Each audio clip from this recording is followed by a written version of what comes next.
Hello বন্ধুরা, তোমরা তো জানোই আমি দিল্লি ঘুরে দেখছি। দিল্লির রাস্তায় ঘুরতে ঘুরতে এবার চলে আসলাম আমার দ্বিতীয় ডেস্টিনেশন দিল্লির ইসকন মন্দিরে। এতদিন শুধু এই মন্দিরটাকে রিলসে ভিডিওতে দেখেছি, আর আজকে সামনাসামনি। উফ, কি দারুণ! এরপর যখন মন্দিরের ভেতর ঢুকলাম তখন দেখলাম গর্ভগৃহের দরজা বন্ধ, আর অনেক ভক্ত দুপুরের আরতির জন্য বসে অপেক্ষা করছে। তাই আমিও সবার সাথে বসে পড়লাম মন্দিরের চাতালে। এরপর ঠিক 12:30টার সময় যখন গর্ভগৃহের দরজা খুললো আর প্রথমবার রাধাকৃষ্ণের দর্শন পেলাম, তখন বুকের হার্টবিটটা যেন নিমেষেই 1000 গুণ বেড়ে গেল।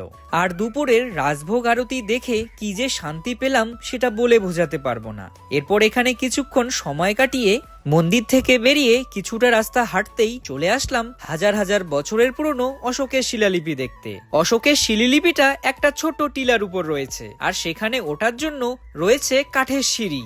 এরপর সিঁড়ি বেয়ে যখন উপরে উঠলাম তখন দেখতে পেলাম 2500 বছরের পুরনো ইতিহাসকে ধরে রাখা সেই অশোকের শিলালিপিটাকে। আর এখানকার পরিবেশটা যেমন সুন্দর তেমনই শান্ত।